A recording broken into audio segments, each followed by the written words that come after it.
에베소서 5장 16절부터 18절 말씀입니다. 앞에 스크린을 참조하시면 되겠습니다. 데살로니가전서 5장 16절에서 18절 말씀 제가 봉독하겠습니다.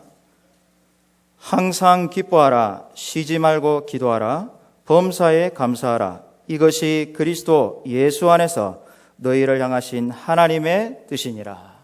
아멘. 목사님 나오셔서 하나님 말씀 증거하시겠습니다.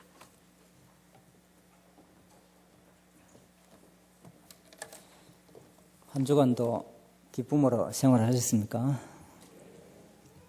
건강하시고 여러분의 언약의 자녀들이 어느 곳에 있든지 믿음으로 잘 살고 하나님께서 그 발걸음을 세밀하게 인도해 주셔서 형통한 삶을 살아갈 수 있기를 진심으로 소원합니다. 애들 축복해 줄 때는 아멘 소리가 좀 더 커야 안 되겠어요? 아직 여러분 훈련을 좀 더 해야 되겠어요. 우리 고심파의 전통적인 아멘도 안 하고 가만히 있다 그래야지 말고 좀 훈련이 좀 돼야 되겠어요. 아멘하고 기뻐하고, 이날은 주님께서 만드신 날 기뻐하고 즐거워하세요. 그분의 감격이 있고 예배의 즐거움이 있고, 그래서 우리 마산제일교회가 기쁨이 충만한 교회로 성장할 수 있기를 진심으로 소원합니다. 마산제일교회 대단하거든요. 제가 와보니까요, 이런 교회가 없거든요. 앞에 이만큼. 또 성가대 참 대단히 잘합니다. 지휘자 대단하신 분 같아요. 그뿐입니까? 여러분 보면 제가 일일이 다 언급을 안 해도 우리 도의원도 계시죠. 도의원 하시는 분도 계시지. 전국 예전도회 회장님 계시지. 전국 예전도 회장 나오기 힘듭니다. 한 교회가 대단하신 한 교회입니다.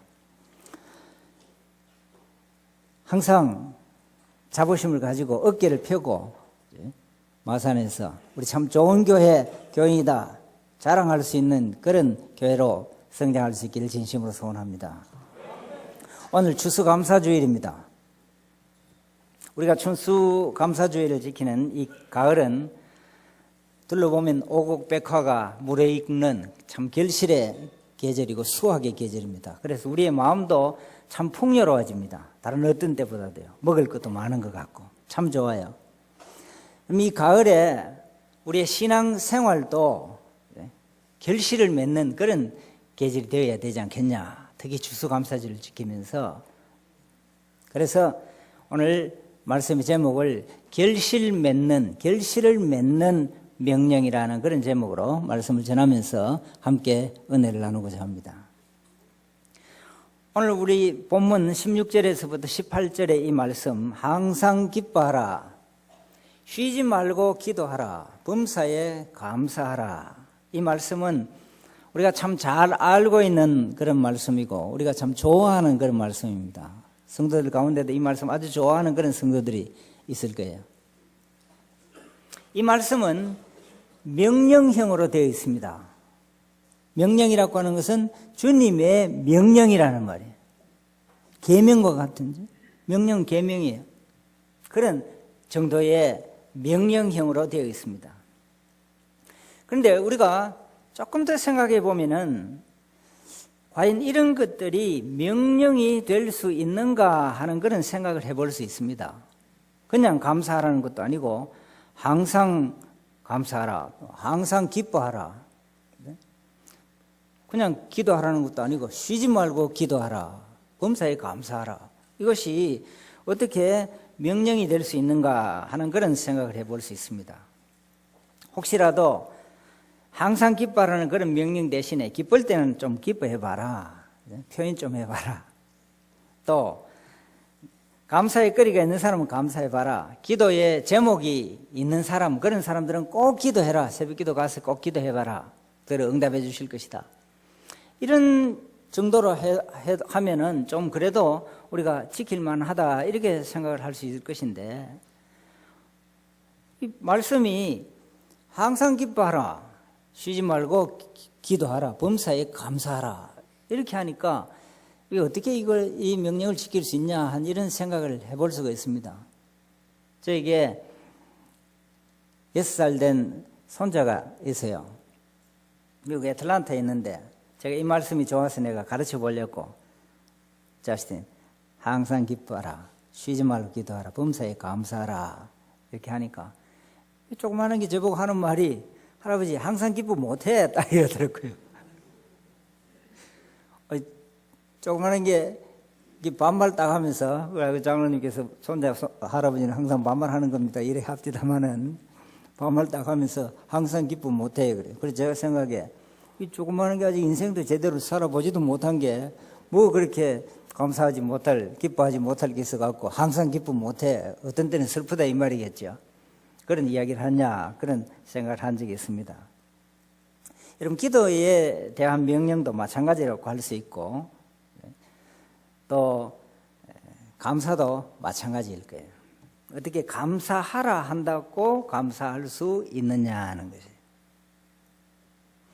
이 세 가지는 명령이 될 수 없는 것인데, 명령 안 하면 안 되니까 주님께서 명령하시는가, 이런 생각을 해볼 수도 있어요. 실제로 우리 주위에 이런 분들이 있습니다. 기뻐도 기쁜 채도 안 하고, 좋아도 꾹 참고 다물고 꾹 참고 표현을 안 하는 그런 사람이 있어요. 표현을 좀 해요. 좋으면 좋다고 표현을 할 수 있어야 되는데. 그죠? 제가 학교에, 영도에 꽃을 많이 심어놨고 참 잘 가꾸어 놨거든요. 제일 이상한 여학생들이 어떤 학생들인지 압니까? 지나가면서 꽃 한 번 보지도 안 하고 막 그냥 강의실로 가는 그런 여학생들. 저기 나중에 살림 어찌 살고 싶은 그런 생각이 들 정도예요. 보면은 강의실 좀 늦더라도 꽃 보고 참 좋다, 이렇게 표현하고 한송이 따기도 하고 이렇게 할 수 있어요.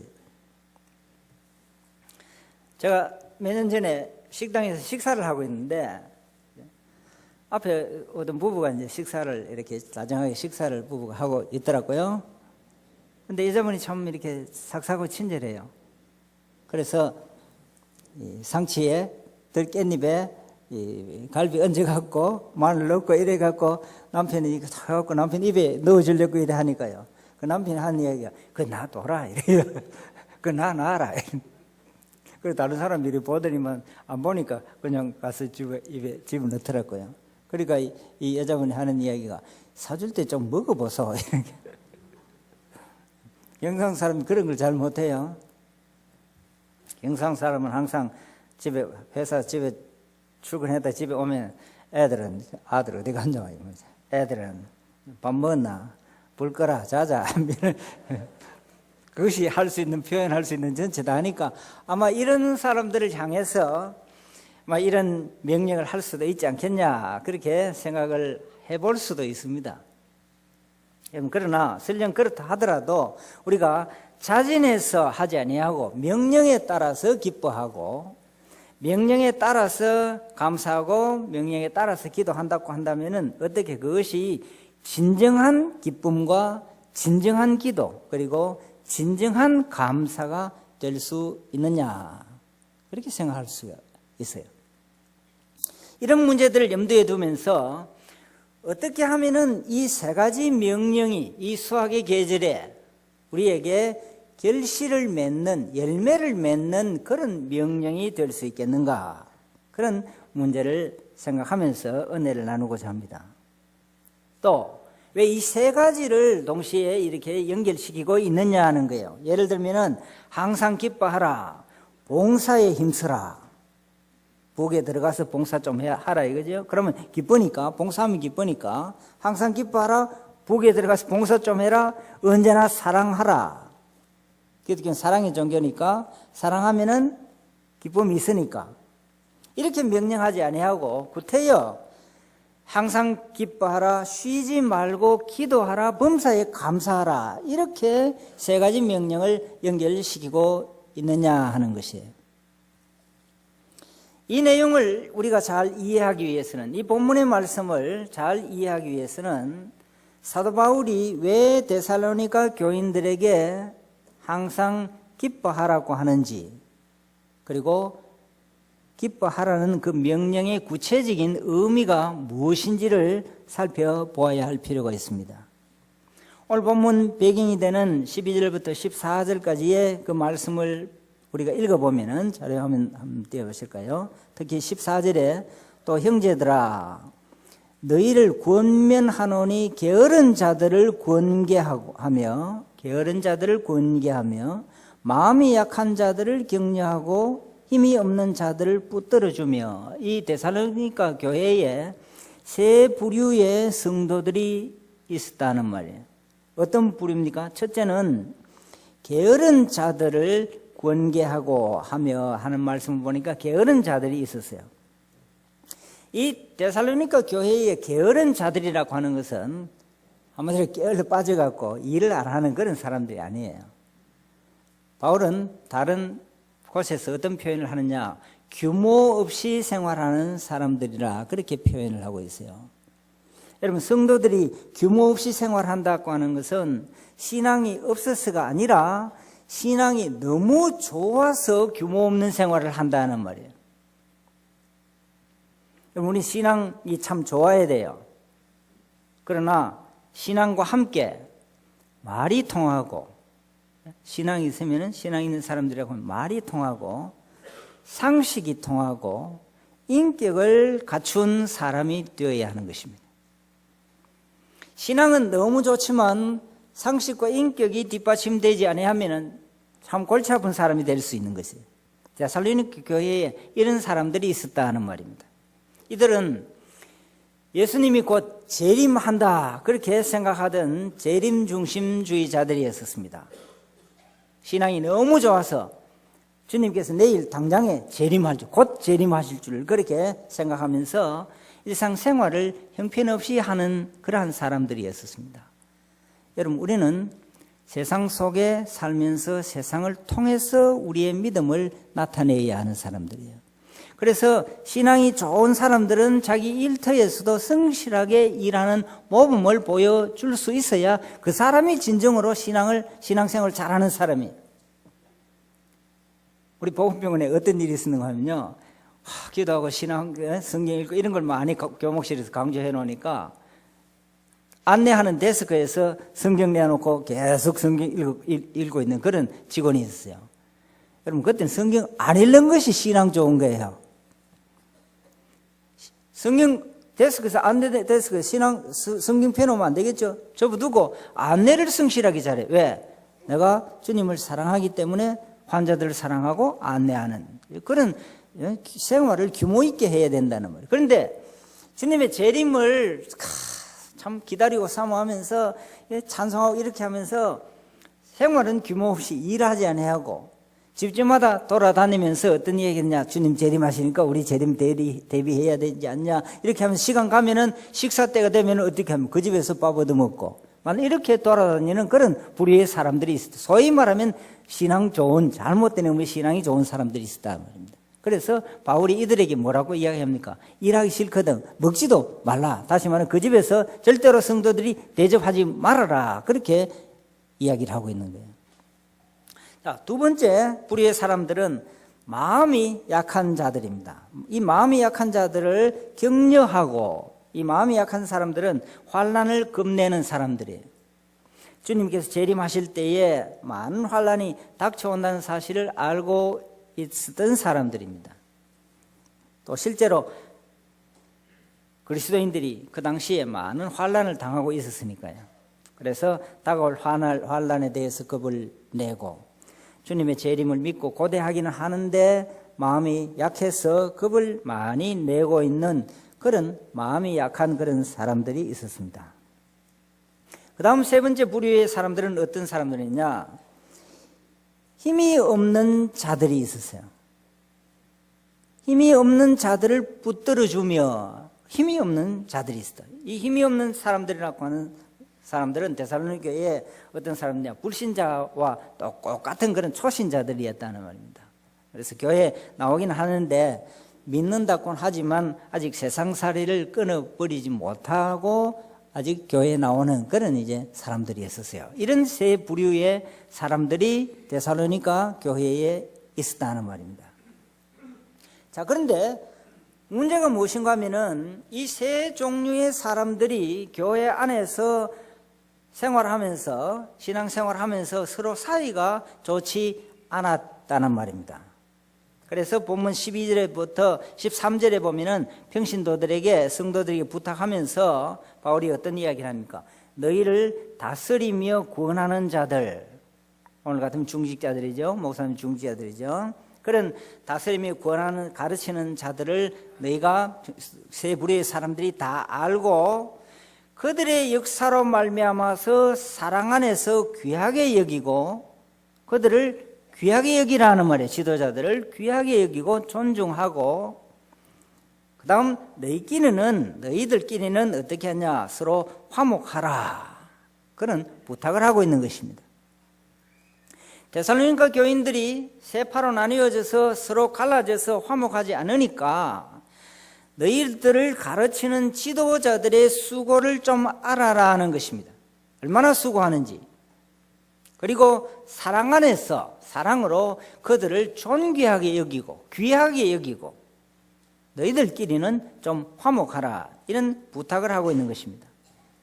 다시 말하면 성도들이 목사님들과 장로님들의 수고를 좀 알아야 한다는 것입니다. 그리고 사랑 안에서 그분들을 귀하게 여기고 존중하고 성도들끼리는 화목해야 한다고 바울은 가르치고 있습니다. 그리고 동시에 다스리면서 구원하는 사람들에게, 직분자들에게는 어떤 이야기를 하고 있습니까? 평신도들이 세 갈래로 흩어져 있는데 다스리면서 구원하는 지도자들이 어중간하게 서 있다는 것입니다. 또 그렇게 서 있었습니다. 지도자들이 공정하게 관리를 하지 않으니까 평신도들 사이에 서로 파가 생겨버렸습니다.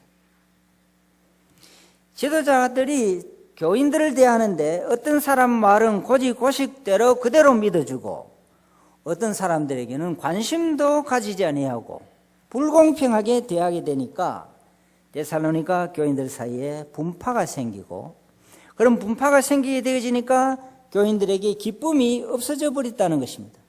그래서 사도 바울은 데살로니가 교인들에게 기쁨이 사라져 버린 그 교회를 향해서 바울은 어떤 명령을 합니까? 항상 기뻐하라.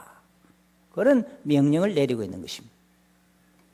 지도자들이나 교인들이 교회 생활을 하면서 어떤 부류의 사람들의 말은 잘 듣고 초신자들에게는 관심도 가지지 아니하고 어떤 사람들 이야기는 정치적인 어떤 의도가 있을 것이라 이렇게 듣지 말고 모든 사람들을 기쁨으로 수용하라는 명령입니다. 교인들에게 기쁨이 없으니까 서로를 수용하면서 각자에 대해서 기쁨을 가지라는 명령을 내리고 있는 것입니다. 사랑하는 성도 여러분, 참 좋은 교회, 참으로 복된 교회는, 그런 교회는 어떤 교회이겠습니까? 좋은 교회, 복된 교회는 건물이 좋은 교회가 아니라 성도들에게 구원의 감격이 있고 예배의 감격이 있고 기쁨이 넘치는 교회가 참 교회고 참 복된 교회임을 믿으시길 바랍니다. 어떤 집사님이 제가 말씀하시기를, 목사님, 우리 성도들은요 주일 하루만 바라보고 각박한 한 주간을 살아가고 있습니다. 그런 말씀을 하시더라고요. 참 충격적이었습니다. 여러분, 성도들은 주일 하루 예배, 감격, 그것 바라보면서 각박한 세상을 살아가고 있다는 말씀입니다. 지도자들이 그것을 알아야 된다는 것입니다. 그런데 교회에 분파가 생기고 기쁨이 사라지고 성도들이 교회에 오고 싶은 마음이 사라지게 되어지면 어떤 현상이 생겨나게 되겠습니까?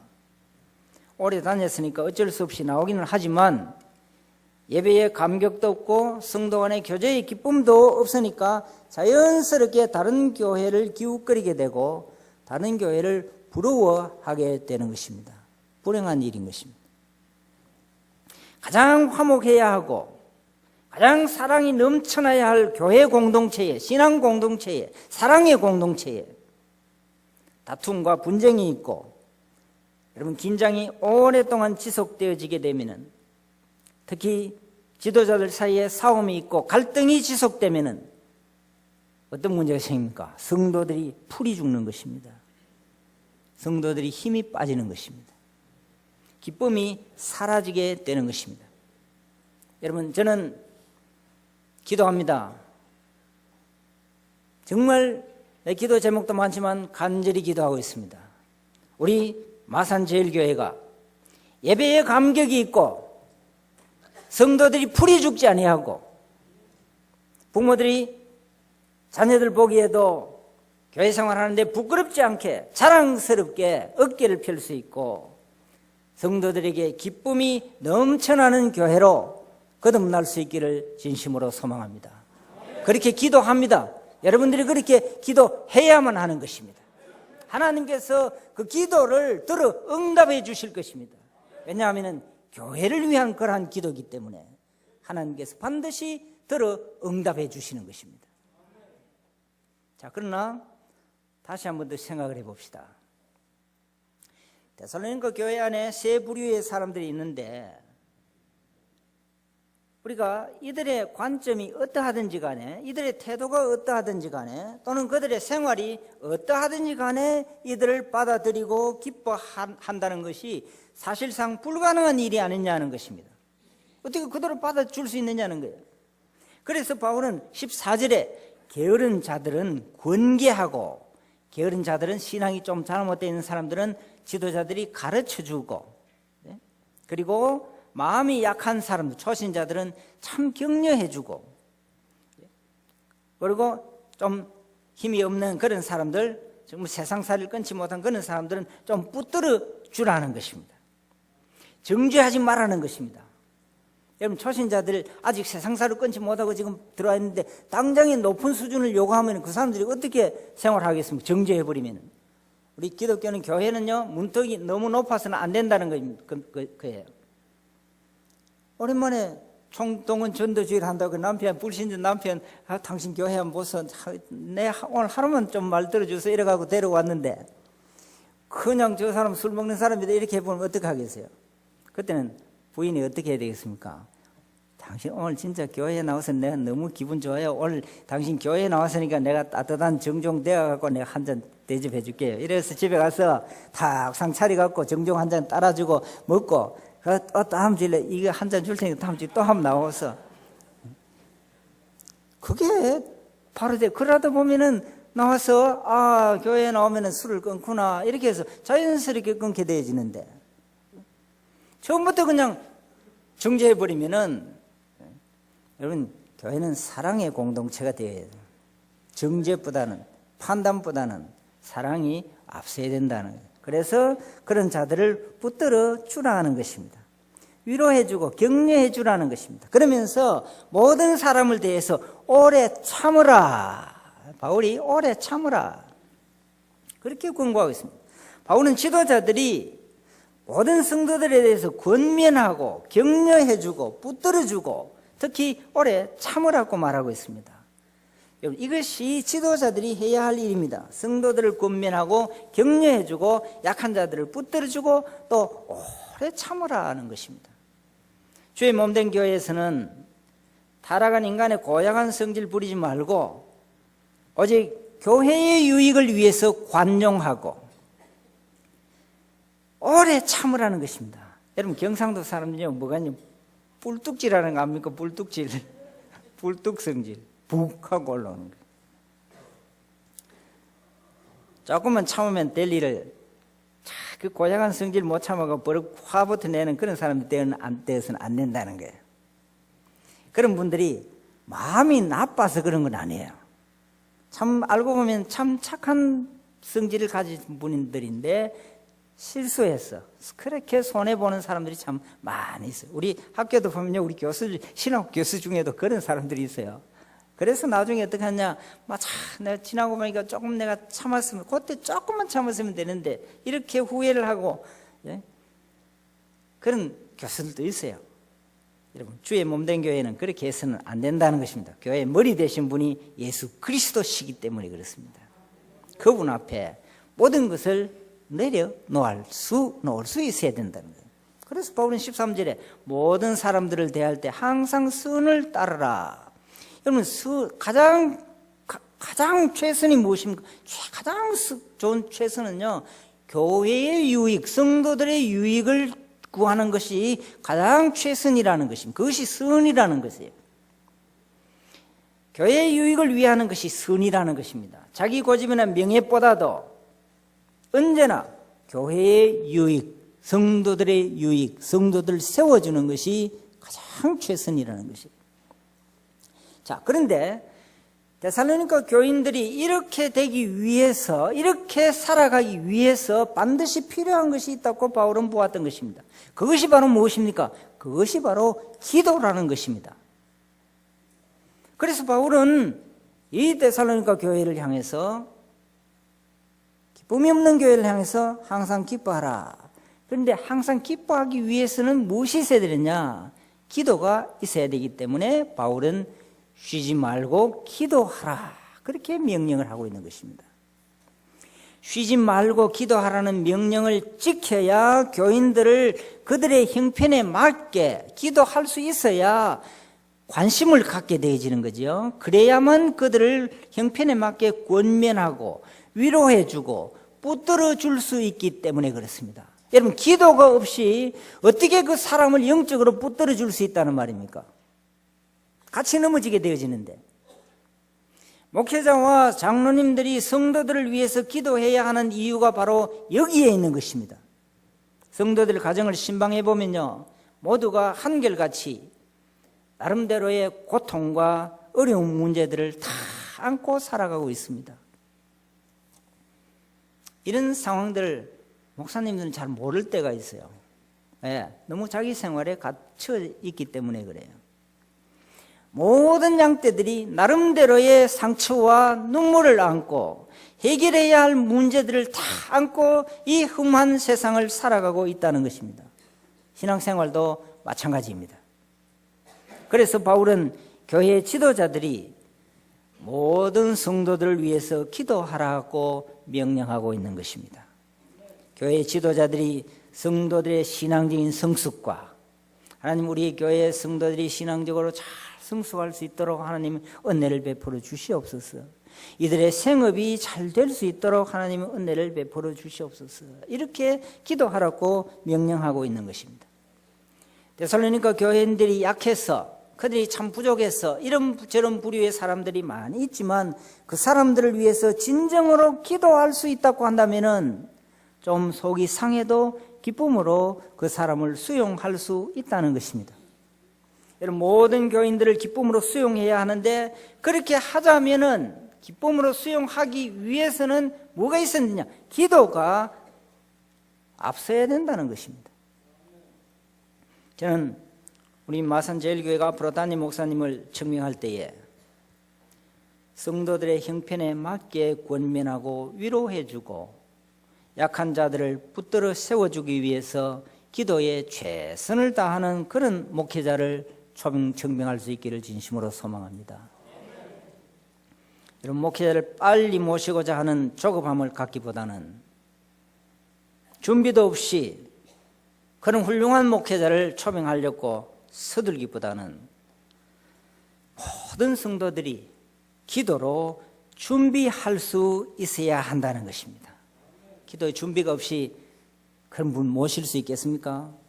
여러분, 그런 훌륭한 목사님들이 신학 공부할 때 여러분들은 한 푼 도와준 적이 있습니까? 기도해 준 적이 있습니까? 그러면서 열매만 거두려고 해서 되겠습니까?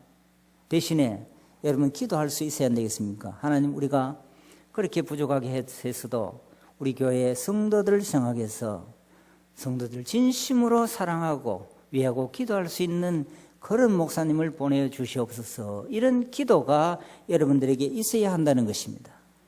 제가 볼 때는요, 마산제일교회에 제일 필요한 일이 무엇인지 압니까? 성도들이 함께 합심해서 기도하는 일이에요. 이런저런 목소리 다 내려놓고 교회를 다스리시는 머리 대신 그분 앞에 겸손하게 엎드려서 하나님, 우리의 입을 닫아주시고 주님께서 역사하시는 그 역사의 손길이 어떠한지 기대하는 마음으로 볼 수 있도록, 내 생각을 앞세우기보다는 주님께서 먼저 행하시도록 기도할 수 있도록 하나님 은혜를 베풀어 주시옵소서. 기도의 목소리가 더 있어야 돼요. 여러분, 저는 잘 모릅니다만은 혹시라도 새벽기도 수가 줄어들고 있습니까? 그렇다면은 그것이 더 문제예요. 이런 때일수록 더 여러분들이 나와서 교회를 위해서 눈물로 기도할 수 있어야 하나님께서 은혜를 베풀어 주시는 것입니다. 하나님께서 기도에 응답을 해 주시는 것입니다. 혹시라도 마음이 약해서 기도의 생활을 중단하신 분들은 내일 새벽부터라도 더 열심으로 나와서 기도할 수 있기를 소원합니다. 여러분, 목회자뿐만 아니라 교인들 역시 다른 교인들을 위해서 기도해야 하는 이유가 바로 여기에 있습니다. 기도가 선행되어야 모든 성도들을 기쁨으로 수용할 수 있기 때문에 그렇습니다. 자, 그러나 여기에 또 문제가 있습니다. 과연 그런 기도가 되느냐는 거예요. 이것이 정말 문제입니다. 여러분, 그렇지 않습니까? 정말 참 생각은, 머리로는 모든 교인들을 기쁨으로 대하도록 내가 기도해야 되겠는데, 그것이 주님의 명령인데, 그래서 나도 속이 있는 인간, 사람인데 내가 어떻게 과연 그런 기도할 수 있느냐? 참으로 시간을 내어서 형제들의 신앙적인 성숙과 그들의 생업이 잘 되도록 그렇게 기도할 수 있느냐 하는 것입니다. 우리가 말로는요, 기도해 주십시오 하면 예, 집사님 제가 알았습니다, 기도하겠습니다. 말로는 참 공수표 남발 많이 하고 있죠, 우리 성도들이요. 그러고는 다 잊어버리는 겁니다. 저는 참 이 문제에서 참 주의하려고 많은 노력을 하고 있습니다. 부족하지만요, 기도하겠습니다 하면요 그 약속을 지키려고 많은 노력을 하고 있습니다. 참 기도한다는 것이 참 어려워요. 내한테 잘해주는 사람한테는 내가 쉽게 기도해 줄 수가 있어요. 그러나 참 애를 먹이고 하는 사람에게 내가 어떻게 기도 정말 안 돼요. 신의 교수라도 정말 어려워요. 그래서 제가 어떻게 내 회개한지 합니까? 하나님, 내가 가르치면서 기독교 철학과 기독교 세계관을 가르치면서 기독 교육을 가르치면서 이건 내가 하나 실천하지 못한다고 한다면, 원수를 사랑하라고 했는데 그거 하나 실천하지 못한다고 한다면 내가 어떻게 가르칠 수 있겠습니까? 그래서 내가 엎드려서 눈물로 회개하면서 기도했었습니다. 하나님, 내가 정말 위해서 기도할 수 있게 해주십시오. 구하라, 찾으라, 두드리라. 그 기도는 하나님께서 반드시 들어주신다는 것입니다. 그래서 가서 참 축하해 줄 수 있게 되어지는 것, 그것이 바로 신앙의 생활입니다. 기도의 비밀이라는 것입니다. 바울은 바로 이런 기도가 성도들에게는 불가능하지 않다고 본 것입니다. 여러분, 기도라고 하는 것은 우리가 마음이 좀 클클하니까 그냥 기도 한번 해보자, 답답하니까 기도를 한번 풀어보자, 이런 것이 기도가 아니라는 것입니다. 기도라고 하는 것은 감사할 줄 아는 사람이 진정한 기도를 할 수 있다고 바울은 보았기 때문에 기도하라고 명령을 하고 있는 것입니다. 여러분, 마음에 주님께서 베풀어 주신 은혜에 감사할 줄 아는 그 사람이 기도할 수 있는 것입니다. 그래서 기도의 본질은 간구가 아니라 감사라고 말할 수가 있습니다. 여러분, 기도하면은 우리가 자꾸 달라고만 하는 그것이 기도라고 생각하지만요, 간구만 하는 기도는 이방인들의 기도입니다. 그러나 우리 그리스도인들의 기도는 본질상 감사라고 말할 수가 있는 것입니다. 베풀어 주신 그 은혜에 감사하고, 그래서 다시금 또 감사의 생활을 하기 위해서 간구하는 그것이 성도들의 기도라는 것입니다. 감사의 문제와 감사의 자세가 해결된 사람이 진정한 기도를 할 수 있다는 것입니다. 바울의 논리를 거꾸로 풀어보면 다음과 같습니다. 감사는 기도가 있게 하고, 이 기도는 모든 교인들을 기쁨으로 수용할 수 있도록 우리의 삶을 바꾸어 준다는 것입니다. 여러분, 감사하고 기도하면은 기쁨의 생활이 우리에게 있으신다는 것이에요. 그래서 지금 바울은 데살로니가 교회의 지도자들과 교인들의 문제들을 염두에 두면서 항상 기뻐하라, 쉬지 말고 기도하라, 범사에 감사하라, 이 명령을 내리고 있는 것입니다. 여러분, 이제 왜 이 우리가 잘 알고 있는 이 말씀이, 이 세 가지가 명령, 이 세 가지 명령이 서로 연결되고 있는지를 이해하시겠습니까? 예, 전혀 안 됩니까? 그럼 나 처음부터 다시 해야 됩니다. 그런데 이제 마지막 남은 문제가 무엇입니까? 기도와 기쁨의 생활을 인도하는 진정한 감사가 과연 어떻게 나올 수 있느냐 하는 것이에요. 감사야말로 명령한다고 되는 것이 아니라 마음에서부터 우러나와야 되는 것 아닙니까? 그것이 진정한 감사잖아요. 범사에 감사하라. 순수한 명령형입니다. 감사라는 명령이 있을 수 없는데 어떻게 이런 명령을 내리는가 하는 거예요. 또 명령에 따라서 감사한다면 과연 누구에게 감사할 것인가 하는 거예요. 사랑하는 성도 여러분, 감사하라는 명령을 내리는 것은 그 명령을 내릴 수 있는 대상은요, 감사할 거리를 갖고 있는 사람에게. 그런데 은혜를 입은 사람이 그 감사거리와 은혜 받는 것을 잊어버리고 감사하지 않을 때 감사하라 명령을 내릴 수 있는 거예요. 감사할 거리도 없는데 감사하라면 모르고 달라도 내가 왜 감사해야 되는데? 네 해준 게 뭔데? 이렇게 나올 거 아니에요. 근데 감사하라 할 때 내가 잊어버리고 있었구나. 모르겠냐? 안다 내가 진짜 안다. 내가 말 안 해도 내가 다 안다. 감사할게. 이것이 이 대상이 감사하라는 명령을 내릴 수 있는 대상이에요. 내가 잊어버리고 있었습니다. 참 미안합니다. 정말 내가 은혜를 입었는데 너무너무 죄송합니다. 그래서 바울은 데살로니가 전서 1장에서부터 무엇을 합니까? 1장에서 3장까지요. 데살로니가 교인들에게 감사의 생활에 대해서 일깨워주고 있는 것입니다. 바울이 디모데와 함께 데살로니가 교인들에 편지하면서 자신들이 이 데살로니가 교회의 이 교인들 때문에 얼마나 감사할 일이 많았던지 1장에서부터 3장에 이르기까지 구체적으로 열거하고 있는 것입니다. 이렇게 감사거리를 바울과 디모데가 열거해 주는 것은 자신들이 감사하는 이 감사거리가 바로 데살로니가 교인들이 감사해야 할 감사거리이기 때문에 그렇게 열거하고 있는 것입니다. 감사거리가 없는 사람에게는 감사하라는 명령을 내릴 수가 없습니다. 그러나 감사의 거리를 갖고 있으면서도 감사의 생활을 잊어버리고 있는 사람들에게는 감사하라는 명령을 내릴 수가 있는 것입니다. 데살로니가 교인들은 감사거리를 갖고 있었기 때문에 바울은 이들에게 모든 일에 있어서 감사하라고 명령을 할 수 있었던 것입니다. 사랑하는 성도 여러분, 데살로니가 교회의 교인들만 감사의 거리를 갖고 있습니까? 사실 데살로니가 교인들의 감사거리는 오늘 우리들의 감사거리이기도 한 것입니다. 성도들은 모두 내 자신이 감사의 거리를 갖고 있다는 사실을 잘 알고 있는 사람들입니다. 믿게 된 것도 감사하게 된 것이고 그것을 알고 있는 사람들이에요.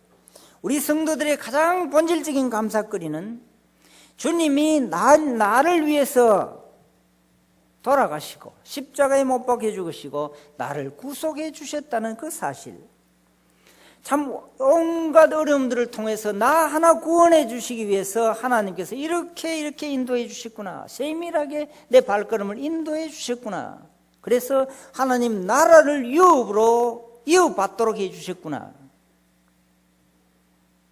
이 구속에 감격하는 이 은혜의 사실, 이것을 우리가 이 은혜를 값없이 누리고 있다는 사실을 우리가 알고 있는 사람들이에요.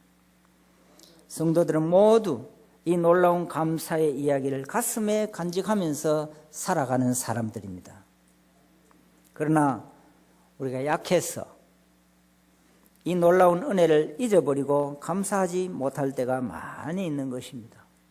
사실 교회 생활하면서요, 조그만하게 내 자존심이 상처받는 것, 이런 것들은요, 하나님께서 내게 베푸르신 그 은혜에 생각하면 억만분의 1도 문제가 되지 않는다는 것입니다. 그 은혜의 보혈 앞에는, 그 은혜의 보좌 앞에서는요, 그것이 너무 큰 참 바다같이 큰 물결처럼 우리에게 휘몰려 오기 때문에 작은 것들은 그냥 내 감정이었을 따름이지 아무것도 그 은혜 앞에 아무것도 아니라는 것입니다. 그러므로 감사하라는 바울의 이 명령은 오늘 우리들에게도 그대로 적용되어지는 말씀입니다. 그래서 바울은 18절에서 이것이 그리스도 예수 안에서 너희를 향하신 하나님의 뜻이니라, 그런 의미 있는 말씀을 하고 있는 것입니다. 우리가 다 하나님의 뜻을 따르려고 한 노력하는 사람들 아닙니까? 그렇게 생각하면 성도들이 아니죠. 그런데 그 하나님의 뜻이 무엇이냐? 우리를 향하신 하나님의 뜻이 바로 우리가 범사에 감사하라는 것입니다. 오늘 저와 여러분의 가슴 속에는 엄청난 감사거리가 간직되어 있습니다. 죄로 인해서, 허물로 인해서 죽었던 우리를 살려주셔서 하나님 아버지의 자녀 삼아주신 것, 이것은 그리스도를 통해서 이루가신 아버지 하나님의 뜻이었습니다. 이 엄청난 보혈의 공로가, 이 구원의 은혜가 바로 생활의 모든 역경과 고난 가운데서도 우리를 지탱해 주는 진정한 감사거리가 되는 것입니다. 구속의 은혜뿐만 아니라 생각해 보면은 우리가 잊고 있었던 온갖 종류의 감사거리들이 많이 있을 것입니다. 헤어보아라. 우리의 삶의 여정에서 내가 힘들 때마다 나의 손을 꼭 잡으시고 인도해 주신 그 주님의 사랑과 은혜가 얼마나 감사한지 모릅니다. 여러분, 평범함이 곧 감사라는 말을 어느 집사님이 하시더라고요. 일상적인 일이 바로 감사의 조건입니다. 가족을 주신 것도 감사하고, 건강을 주신 것도 감사하고, 일터를 주신 것도 감사하고, 손자 손녀들을 주신 것도 감사하고, 생각해보면 공기와 물을 주신 것도 감사하고, 햇빛을 주신 하나님도 감사하고, 숨 쉬게 된 것도 감사하고. 여러분, 제가 보건병원에 환자들 신방해 보면은 어떤 환자가 있는지 압니까?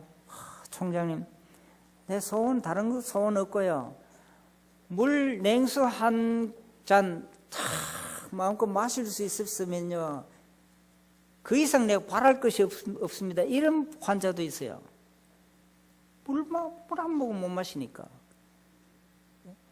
그런데 우리가 벌컥벌컥 물 마실 수 있는 이걸 또 생각해 보면 너무너무 감사한 거예요.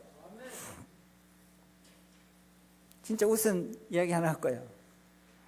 제 친구 가운데 이 북한에도 같이 평양 그 병원 대학, 평양 이과대학 그 방문하고 해서 또 우리도 도와주고 한 3차례 같이 가서 북한 또 온 일이 있거든요. 근데 그때 우리 학문은 내가 교수가 공부하는 게 학문이고, 학문이죠. 학문도 여러 가지 이름이 있어요. 보면요, 온갖 이름들 다 갖고 있어요. 별명, 온갖 별명들이 다 갖고. 근데 그분이 하는 이야기가 이게 얼마나 중요한 얘기인지 가만히 생각해 보면 그렇더라고요. 이게 힘을 주지 못하면 생활을 못해요. 계속 좋지 못해 자꾸 나오면, 제가 강조하는데 이 기능을 발휘 못하면 어떻게 되겠어요? 야, 그렇게 생각해 보니까요, 다른 우리의 신체 어떤 부위, 손 하나 없어도 되는데, 팔은 하나 없어도 되는데, 이게 없으면 안 되는 거예요. 얼마나 이 학문으로 인해서 감사한지 몰라요. 생각해 보니까, 따지고 보니까 너무너무 감사한 거예요. 생각해 보면요, 모두가 하나님 앞에 감사할 수밖에 없는, 자연의 계절의 순환도 하나님께서 오늘 또 잡고 계시는 거예요. 저 태양이, 저 붉은 태양이요, 엄청난 열기를 갖고 있는데 지구와 적절한 거리를 유지하면서 이렇게 하나님께서 돌려주시고 계시는데, 하나님께서 저걸 놓아버리면요, 지구가 가까워졌다가 멀어졌다, 가까워졌다 멀어졌다 하면 어떻게 되겠어요? 우리가 얼었다가 녹았다 살아갈 수가 없어요. 와, 오늘 또 태양을 붙들으신 그 하나님 참 감사합니다. 감사할 모든 것이 감사할 수밖에 없는 거예요. 건강도 여러분 그렇게 생각하면 안 돼요. 예? 우리 성도들이 이 은혜를 모르고 있는 것이 아니에요. 다 이야기해보면 다 알고 있는 것입니다. 이 은혜를 알지 못하면, 그걸 알지 못하면 성도라고 부를 수가 없는 것이에요. 이 은혜는 우리에게 가장 필요하고 가장 기묘한 것입니다. 이 은혜롭고 감사하는 감사거리가 마음속에 담겨져 있는 사람이 잊어버리고 있었는데, 이제 감사하는 명령을 받을 때, 특히 우리가 절기를 지키는 것은요, 이런 유익이 있다는 말입니다. 이 추수감사절을 통해서 우리가 다시 한번 잊어버렸던 감사의 거리를 떠올리면서 헤아려가면서 주님 앞에 감사의 표현을 하게 되어지는 거예요. 그렇기 때문에 여러분들이 추수감사 헌금을 할 때도요, 그냥 아무 생각 없이 오늘 얼마 할까? 여보 오늘 얼마 할까? 이런 식으로 해서는 안 된다는 거예요. 여러분, 하나님 앞에 예물은요, 하나님은요 부족함이 없으신 분이에요. 하나님께서 여러분들에게 뭐 부족해서 여러분 헌금만 주서 감사 헌금만 그렇게 하시겠어요? 나는 헌금 이런 거 강조하는 사람이 아니에요. 그러나 우리가 기준이 있어야 됩니다. 헤아려 보면서 절기 헌금은요, 교회가 제대로 되려고 하면 절기 헌금은 어느 정도 해야 되는지 압니까? 직분자들로부터 유시해서 저도 그렇게 실천합니다. 11조에 해당되는 그 부분을 11조만큼의 적어도 그 이상을 하나님 앞에 바쳐드린 그것이 성도가 교회 생활을 하면서 하나님 앞에 진정으로 감사하는 거예요. 마음을 담아야 한다는 것입니다. 마음도 없이 하나님께 그냥 국을 던져주듯이 그런 방식으로 신앙생활 하지 말라는 거예요. 여러분, 하나님 복을 받고 그렇게 살아가려고 하면요, 우리의 신앙생활도 시간도 교회 봉사도 헌금생활도 분명하게 해야 된다는 거예요. 하나님을 만홀히 여기서는 안 된다는 말이에요. 우리가 감사의 생활을 하고 그렇게 함으로써 최선을 다해서 주의 몸된 교회를 섬기고 봉사할 때에 하나님께서 그에 상하는 복을 내려주신다는 거예요. 여러분, 고신파는요, 고신교단은요, 복이라는 것을 너무너무 강조 안 했었어요. 그런 순복음교회 이런 데서 다 하는 것으로 생각했었어요. 그러나 기독교는 복의 종교라는 거예요. 말씀대로 살고 말씀대로 생활하면 하나님께서 아끼면 복으로 채워주신다는 거예요. 복 있는 사람 악인의 길을 쫓지 아니하고 죄인들에게 쓰지 아니하고 오만한 자의 자리에 서지 아니하고 오직 여호와의 율법을 즐거우며 그 율법을 주야로 묵상하는 자로다. 저는 시냇가에 심은 나무가 시절을 쫓아 과실을 맺으며 그 잎사귀가 마르지 않음 같으니 그 행사가 다 형통하리로다. 우리 형통한 삶을 살아야 안 되겠습니까? 그렇게 하기 위해서는 분명한 신앙생활을 할 수 있어야 됩니다. 기미하게 살아가지 말고 추수감사절을 맞으면서 감사를 잊어버리고 무감각해져 버린 그런 우리의 가슴에, 메마른 우리의 가슴에, 불평과 불만만 있었던 이런 가슴에 회개하고 하나님 다시금 우리의 마음이 다시금 감사로 넘쳐나게 해 주시옵소서. 다시금 기도의 활력을 찾게 해 주시옵소서. 기도의 능력이 있게 해 주시옵소서. 그리하여 기쁨을 회복할 수 있도록 은혜를 베풀어 주시옵소서. 하나님의 긍휼을 구해야 된다는 것이에요. 여러분, 마산제일교회는요, 지금 어떤 시점보다도 가장 먼저 하나님의 긍휼과 하나님의 자비하심을 구해야 하는 시점이에요. 항상 기뻐하라, 쉬지 말고 기도하라, 범사에 감사하라는 이 명령이 진정으로 우리 모든 성도들의 삶 속에 결실 맺는 명령으로 나타나서 우리 마산제일교회가 감사가 풍성한 그러한 교회, 성도들이 살아가면서 감사의 거리가 날마다 넘쳐나는 자녀들 때문에 감사하고 사업 때문에 감사하고 나에게 주어진 하나님의 은혜 때문에 또 감사하고 그래서 또 간구하고 그래서 감사가 풍성한 그러한 교회, 기도의 능력이 있는 교회, 기도할 때마다 하나님께서 응답해 주시는 응답의 축복을 받는 그러한 교회, 그래서 기쁨이 넘쳐나는 교회로 계속해서 성장 발전해 갈 수 있기를 진심으로 소원합니다. 그리고 여러분 찬송할 때도 희미하게 하지 말고 정말 최선을 다해서 지금 시점이 여러분들이 더 박수치고 더 기쁨으로 모든 악기를 동원해서 오늘 와 하는데 다다 하는데 너무너무 멋있더라고요. 보니까 진짜 다다 다른 데 가서 이거 안 하고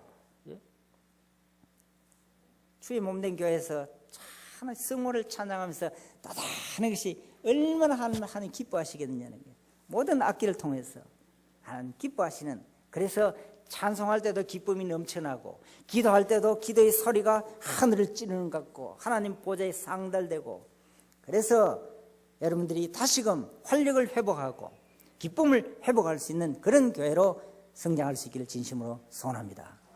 찬송할 때도 그냥 하면 또 하면 4절까지 또 부릅니다. 그러니까 그런 일이 없도록 여러분들이 최선을 다해서 기뻐 넘치는 이 날은 주께서 우리에게 기뻐하도록 주신 날인데 기도하시겠습니다. 그러하신 주님, 우리의 기쁨이 사라졌습니다. 하나님 우리에게 기쁨을 허락해 주시옵소서. 기도할 수 있도록 하나님 은혜를 베풀어 주시고 그렇게 하기 위해서는 우리에게 감사가 있어야 되겠는데 감사할 수 있도록 잊어버리고 있었는데 우리가 추수감사절을 맞으면서 우리에게 생각나게 해주신 것 감사합니다. 범사에 헤아려 가면서 감사함으로 그래서 기도함으로 우리 모두에게 기쁨이 충만한 그런 복된 삶을 살아갈 수 있도록 은혜를 베풀어 주시옵소서. 예수님의 이름으로 기도하옵나이다. 아멘.